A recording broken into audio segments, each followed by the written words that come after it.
ఏమైంది కావేరి? ఏమైంది కోళ్ళ? ఎందుకు అట్లా ఉండవు? ఇప్పుడు ఏమైందని? ఎప్పుడు చలాకీగా లేడి పిల్లలాగా చెంగు చెంగున ఎగురుతూ పనులు చేసేదానివి. ఈరోజు ఏంది? ఏదో పరధ్యానంగా ఏదో ఆలోచిస్తూ ఉన్నావు. ఏమైందమ్మా? నాతో చెప్పు. హా, ఏం చెప్పమంటారు అత్తయ్య? మీకు చెప్పినా కానీ మీరేం చేస్తారు? మీది నాది ఒకటే బ్రతుకు కదా. ఎప్పుడు 24 గంటలు ఇంటి పని వంట పని. ఇంట్లో కూర్చొని కూర్చొని బోర్ కొడుతుంది అత్తయ్య. మనం ఎప్పుడు మన సొంతంగా ఏ పని చేయలేదు. కనీసం ఏదన్నా పనికి వెళ్తానన్నా మీ అబ్బాయి నన్ను పంపించడం లేదు. అలాగని మీ అబ్బాయి తెచ్చే సంపాదన మనకి సరిపోవటం లేదు. ఏం చేయాలత్తయ్య? నాకు అదే ఆలోచన. ఇప్పటికైతే పర్లేదు, భవిష్యత్తులో డబ్బు గురించి ఏంటి? అవును కోళ్ళ, నేను కూడా అదే ఆలోచిస్తున్నాను. నేను ఉన్నంతకాలం పర్వాలేదు. తర్వాత మరి నా కొడుకు ఒక్కడి సంపాదనతో పిల్లల్ని ఎలా పోషిస్తాడు, వాళ్ళని ఎలా పెద్ద పెద్ద చదువులు చదివిస్తాడు అని ఆలోచనే నీకు కూడా వచ్చిందే. మరిప్పుడు ఏం చేద్దామంటావు? నువ్వు చెప్పు. నువ్వేది చెప్పినా సరే నేను నీ మాటకి సమర్థిస్తాను. చెప్పమ్మా. అదేమీ లేదు అత్తయ్య. మా ఆయన ఎలాగూ నన్ను బయటికి పంపించడానికి ఇష్టపడట్లేదు కదా. అలాగని ఏ పని లేకుండా ఉంటే ఇల్లు ఎలా గడుస్తుంది చెప్పండి? అదే మన ఇంటి వెనక పెరడులో చాలా ఖాళీ స్థలం ఉంది కదా.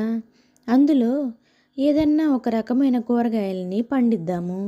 దాన్ని అమ్మి వచ్చిన డబ్బుతో లాభాలు చూపిస్తే తర్వాత మీ అబ్బాయే మనల్ని కూరగాయల వ్యవసాయం చేయడానికి ఒప్పుకుంటాడు అత్తయ్య.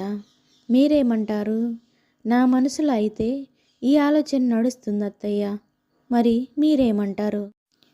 నేనేమంటాను కోళ్ళ, ఎప్పుడైనా నువ్వు అబ్బాయి ఇద్దరూ బాగుండటమే కదా నాకు కావాల్సింది. నీ ఇష్టం వచ్చినట్లు చెయ్యి కోళ్ళ. వాడిని ఒక మాట అడిగి చెయ్యి. ఎందుకంటే వాడికి ముక్కు మీదే కోపం ఉంటుంది కదమ్మా. మనమేమి చేయలేము. వాడు వద్దన్న పని చేస్తే వాడికి చాలా కోపంగా ఉంటుంది. అందుకే సాయంత్రం వాడొచ్చాక ఒక మాట అడుగు. వాడు ఒప్పుకుంటే నేను కూడా సహాయం చేస్తాను. ఆ తర్వాత రోజు ఉదయం, ఏమండి, ఆగండి, మీతో ఒక విషయం చెప్పాలి. నేను ఇంట్లో ఊరికినే ఉంటున్నాను కదా. మీరు తెచ్చే జీతమా ఇంటి ఖర్చులకి సరిపోవడం లేదు. అందుకే నేను ఒక నిర్ణయం తీసుకున్నాను. మన ఇంటి వెనుక పెరట్లో నేను కూరగాయలని పండిస్తాను. వాటిని మన ఇంటికే వచ్చి చుట్టుపక్కల వాళ్ళు కొనుక్కొని వెళ్తారు. మీరేమంటారు? అత్తయ్య కూడా ఒప్పుకున్నారు. ఏం మాట్లాడుతున్నావు కావేరి? నీకు తెలుసు కదా నాకు ఆడవాళ్ళు బయట పనులు చేయడం ఇష్టం ఉండదు అని. మళ్ళీ కూరగాయల వ్యాపారం అది ఇది అంటావేంటి? కూరగాయలు ఎక్కువగా పండితే బయటికి వెళ్ళి అమ్మాలన్న విషయం నీకు తెలియదా ఏంటి? మళ్ళీ చెప్తున్నాను, ఇలాంటివన్నీ నాకు ఇష్టం ఉండదు.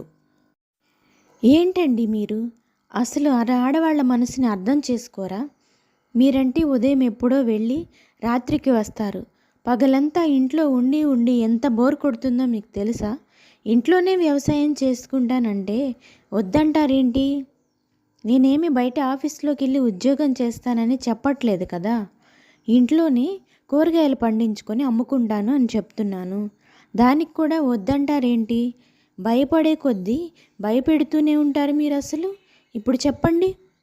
సరే, నువ్వింత ఖచ్చితంగా చెప్తున్నప్పుడు నేను మాత్రం ఎందుకు కాదనాలి? సరే, నీకొక ప్రయత్నం ఇస్తున్నాను. ఇందులో గనుక నువ్వు లాభాలు రాకపోతే ఇంకెప్పుడు పని చేయాలన్న ఆలోచనే నీ మనసుకు రాకూడదు. నాకు ఆఫీస్కి టైం అవుతుంది, లంచ్ బ్యాగ్ తెచ్చిస్తే నేను వెళ్తాను అని చెప్పి సుందర్ అక్కడి నుంచి వెళ్ళిపోతాడు. అబ్బా, ఇప్పుడైతే బంగాళదుంప కాపు వేశాను. ఇవి తొందరగా కాపు వచ్చి కొంచెం కొంచెంగా లాభాలు వచ్చాయంటే మా ఆయన నన్ను కూరగాయల వ్యాపారం చేయడానికి అనుమతిస్తాడు. దేవుడా, నువ్వే ఎలాగైనా నా మనసులో కోరికను నెరవేర్చాలయ్యా అని దేవుణ్ణి కోరుకుంటుంది కోడలు. కోళ్ళ, అనుకున్నది సాధించావు గదటే. ఎలాగైతేనేమి పెరట్లో కూరగాయలు నాటావు. ఇంతకీ ఇవి ఏం మొక్కలు కోళ్ళ? నువ్వు ఏ పని చేసినా సరే నీకు నేను సహాయం చేస్తానే. నన్ను మాత్రం నీ అత్తలాగా అనుకోవద్దు, తల్లిలాగే అనుకోమ్మా. నువ్వు 1 రూపాయి సంపాదించుకుంటానంటే నేను తోడు నిలవనా ఏంది? నేను ఎంతకాలం ఉంటానో నాకే తెలియదు. ఉన్నప్పుడే ఉన్నంతలో నీకు కావాల్సిన సహాయం చేస్తాను కోళ్ళ. ఇవి బంగాళదుంపల మొక్కలు అత్తయ్య. అయినా అలా అంటారేంటత్తయ్య? మీకిప్పుడే ఏమీ కాదు. మీకు నిండు నూరేళ్ళు ఆయుష్ ఉంటుంది.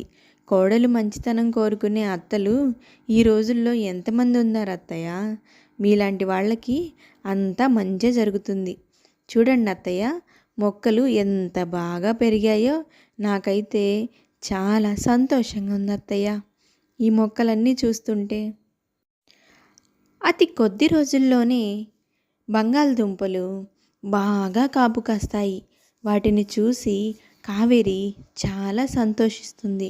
దేవుడా, నా మొర ఆలకించావు. నా బంగాళదుంప కాపుని చాలా బాగా ఇచ్చావు. ఇక వీటన్నిటినీ అమ్మటమే తరువాయి. అందులో కూడా నాకు సహాయం చేయి దేవుడా అనుకుంటుంది మనసులో. కోడలా, కోడలా, బంగాళదుంపలు చూసావంటే నీ మంచి మనసులాగా ఎంత కాపు కాసాయో చూసి చూడమ్మా. ఏంది కోళ్ళ, ఇప్పుడు ఇంక ఇవన్నీ అమ్మడమే కదా. నువ్వన్నీ తీసి బుట్టలో వేసావంటే నేను వెళ్ళి అమ్ముకొని వస్తానే. త్వరగా బంగాళదుంపలన్నీ కోసి గంపలో వేసి పెట్టమ్మా. నువ్వేం తిరుగుతావులే కానీ నేను అమ్ముకొని వస్తాను. అవన్నీ ఏం అవసరం లేదు అత్తయ్య. మన ఇద్దరం కలిసి బంగాళదుంపల్ని తోపుడు బండి మీద పెట్టుకొని మన ఇంటి ముందే నుంచొని అమ్ముకుందాం. అప్పుడు మనం బయటకు వెళ్ళినట్టు కాదు, మనకు కావాల్సిన డబ్బులు మనకు వస్తాయి. ఎలా ఉంది అత్తయ్య నా ఆలోచన?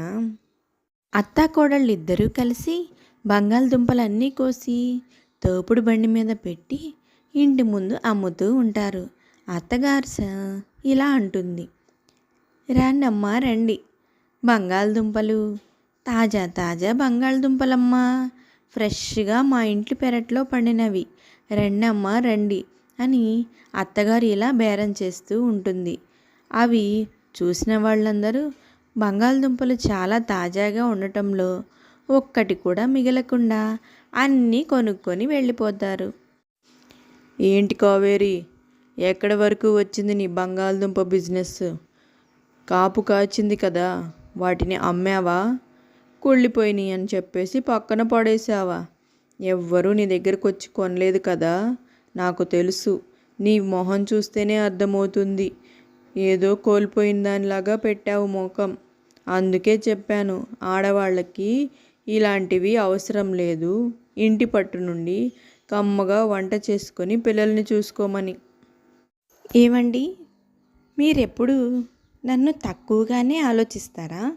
అంటే నా వల్ల ఏదీ కాదనుకుంటారా? నేనేమీ చేయలేననుకుంటారా? బంగాళదుంపలు అన్నీ కోసి అమ్మాము. వాటి వలన చాలా లాభం వచ్చింది. మీరు పెట్టిన కండిషన్లో నేనే గెలిచాను. కాబట్టి రేపటి నుంచి నేను కూరగాయల వ్యాపారం చేయొచ్చు. ఈరోజు మీకోసం ఒక స్పెషల్ డిష్ చేశాను, నా తోటలోని బంగాళదుంపలతో. ఒక్కసారి ట్రై చేయండి, తినండి.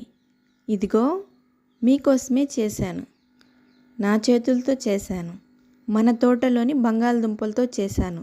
తిని నా బంగాళదుంపలు ఎలా ఉన్నాయో, నేను చేసిన వంట ఎలాగ ఉందో చెప్పండి. వావ్, చాలా బాగుంది. నీకు ఫ్రెంచ్ ఫ్రైస్ చేయడం కూడా వచ్చా? నన్ను క్షమించు కావేరి, నిన్ను చాలా తక్కువగా అంచనా వేశాను. ఈ రోజు నుంచి నువ్వు కూరగాయల వ్యాపారం చేసుకోవడంలో నాకు ఎలాంటి అభ్యంతరమూ లేదు. ఇన్ని రోజులు నేను అన్న మాటలకి నన్ను క్షమించు. ఈ రోజు నుంచి నీ వ్యాపారంలో నేను కూడా సహాయం చేస్తాను అని భర్త మారతాడు. ఇది ఇవాల్టి కథ. ఈ కథ కనుక మీకు నచ్చినట్లయితే please like, share and subscribe చేసుకోండి. ఇంకా మరెన్నో వీడియోస్ కోసం please subscribe to Telugu stories 7777.